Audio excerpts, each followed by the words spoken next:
I was meant for more in this life. Whether you have the killer instinct is the big question. I hope I do.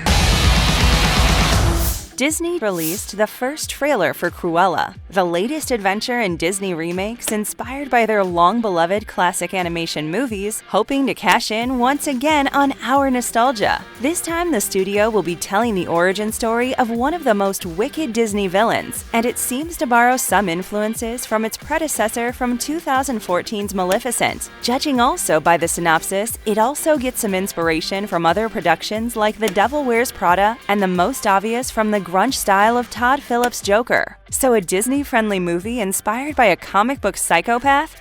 Seems interesting. Just for context, here is the official plotline. Teenaged Estella, yes Estella, not Cruella, has a dream. She wishes to become a fashion designer, having been gifted with talent, innovation, and ambition all in equal measure. So far, so good. Having wound up penniless and orphaned in London at 12, she later runs wild through the city streets with her best friends and partners in crime, Horus and Jasper. When a chance encounter vaults Estella into the world of the young, rich, and famous, however, she begins to question the existence she's built for herself in London and wonders whether she might indeed be destined for more after all. When an up-and-coming rock star commissions Estella to design him a signature piece, she begins to feel as though she has truly arrived. Will she be able to live up to expectations, or will she go insane? We have some ideas on things that might be happening in the movie, so here it goes.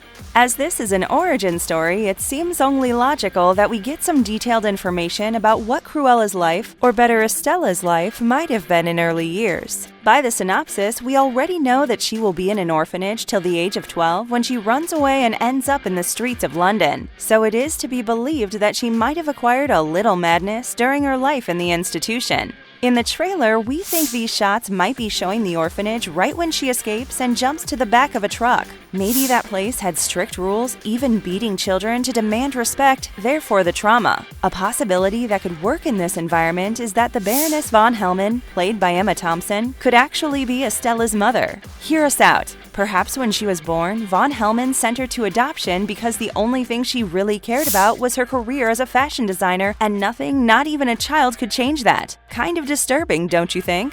In Dodie Smith's original story from 1956, Cruella is actually the owner of the Hellman estate by marrying a wealthy furrier. So perhaps in this version, they swap the husband for her own mother to get the story much richer. At the beginning of the trailer, we see Cruella heading towards Liberty's, a luxury department store in London. We think she went there searching for a job at the age of 16 like the synopsis highlights, but not the kind of job she was expecting. She might have thought that she was going to work as a fashion designer, the thing she treasures the most, but instead she ends up cleaning the building, as can be seen here. Perhaps the building is owned by none other than the Baroness, and that by figuring out she was a star in the making in the world of fashion, she cut her wings. That's why we can later see her entering the ball at Hellman's uninvited, with an entrance heavily inspired by Maleficent, or perhaps Regina the Evil Queen from Once Upon a Time. There's a possibility that this rivalry will ultimately lead Cruella to create a fashion statement piece with Dalmatian fur.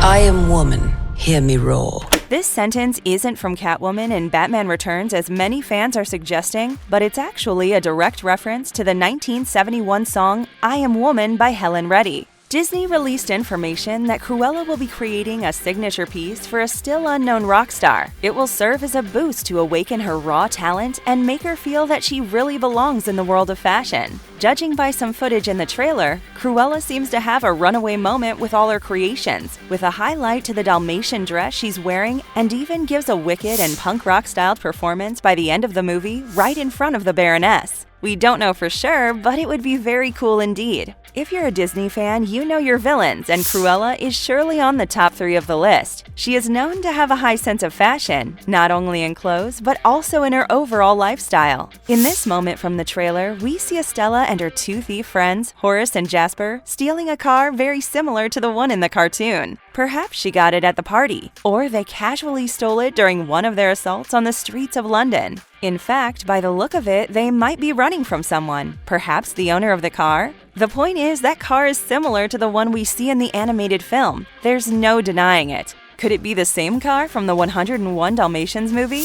It sure can, and would even create a bridge between the two movies. But there's another car even more iconic than this one. In this scene, the de Vil car is approaching the gates of Hellman's mansion, but it isn't revealed who is actually driving it. We think it belongs to the Baroness during most of the movie, but as she did previously, Cruella will steal it and claim it as her own. One of the most interesting moments from the trailer is when Emma Thompson's character opens by force a vault, and from the inside, thousands of moths get loose. As the rivalry between these two characters will be the center of the story, we believe Cruella tried to sabotage her runway as some kind of revenge and inciting a retaliation. The moths, as it's well known, feed on fabrics, so it was a very creative idea to incorporate this kind of stuff in the movie. How will the Baroness counterattack?